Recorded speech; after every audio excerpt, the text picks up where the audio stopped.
वर्षों तक जिसके हिस्से में अनचाहा वनवास रहा हो, और समय ऐसे भी देखे स्वयं समय भी दास रहा हो। इतनी दूर गया वो ही जो मन के सबसे पास रहा हो, इतनी दूर गया वो ही जो मन के सबसे पास रहा हो। इतनी चोटें सही कि जैसे मूरत कोई तराश रहा, इतनी चोटें सही कि जैसे मूरत कोई तराश रहा हो। जान किसकी नजर लगी थी, जान किसकी नजर लगी थी, कितनी पावन रही अयोध्या। पुरखों से सुनते आए हैं बड़ी अभागन रही अयोध्या, पुरखों से सुनते आए हैं बड़ी अभागन रही अयोध्या, पुरखों से सुनते आए हैं बड़ी अभागन रही अयोध्या। तो अयोध्या के साथ हुआ क्या? इस 500 वर्ष के संघर्ष पे तो लाखों महाकाव्य लिखे जा सकते हैं, लेकिन उसकी पीड़ा पूरी तरह से बयां नहीं होगी। लेकिन अयोध्या के साथ इस 500 वर्षों में हुआ कि मैं 4 पंक्तियां पढ़ता हूं। वर्षों तक सुनते आए हैं बड़ी अभागन रही अयोध्या, अतिवादों ने सच्चाई की अनुनय विनय कभी ना मानी, अतिवादों ने सच्चाई की अनुनय विनय कभी ना मानी। वर्षों तक चलती आई फिर सही गलत में खींचा तानी, अतिवादों ने सच्चाई की अनुनय विनय कभी ना मानी। वर्षों तक चलती आई फिर सही गलत में खींचा तानी। सही बात सहमी रहती थी, चिल्लाती थी गलत बयानी। जाने कितने कितने दिन तक लाल रहा सरयू का पानी, जाने कितने कितने दिन तक लाल रहा सरयू का पानी, जाने कितने कितने दिन तक लाल रहा सरयू का पानी। राजनीति के काले मन का, राजनीति के काले मन का उजला दर्पण रही अयोध्या। पुरखों से सुनते आए हैं बड़ी अभागन रही अयोध्या। तो अयोध्या चाहती क्या थी?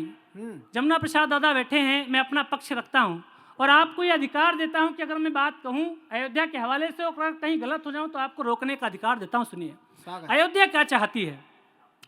वर्षों तक सुनते आए हैं बड़ी अभागन रही अयोध्या, जिसने केवल इतना चाहा सारे मसले हल हो जाएं, जिसने केवल इतना चाहा सारे मसले हल हो जाएं।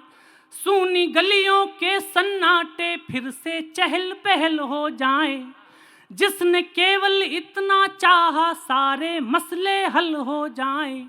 सूनी गलियों के सन्नाटे फिर से चहल पहल हो जाएं।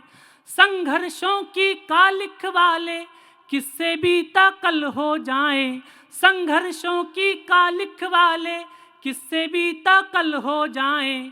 घर के बेटे के हिस्से के तंबू राजमहल हो, घर के बेटे के हिस्से के तंबू राजमहल हो जाएं, घर के बेटे के हिस्से के तंबू राजमहल हो जाएं।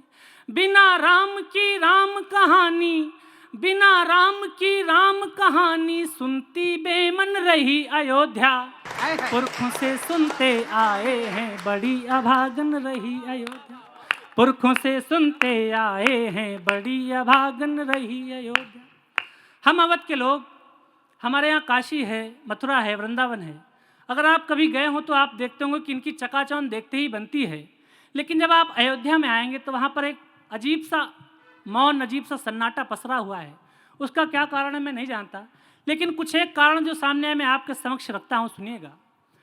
पुरखों से सुनते आए हैं बड़ी अभागन रही अयोध्या, कुछ कहते हैं दबी जुबां से माँ सीता का शाप लगा है, कुछ कहते हैं दबी जुबां से माँ सीता का शाप लगा है।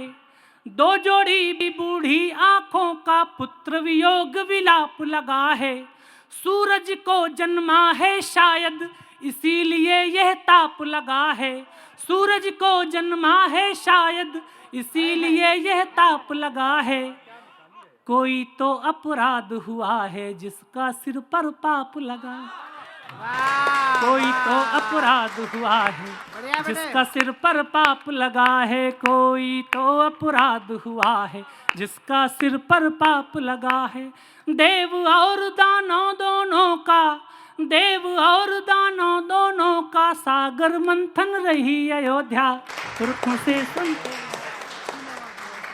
बड़ी अभागन रही अयोध्या, पुरखों से सुनते आए हैं बड़ी अभागन रही अयोध्या।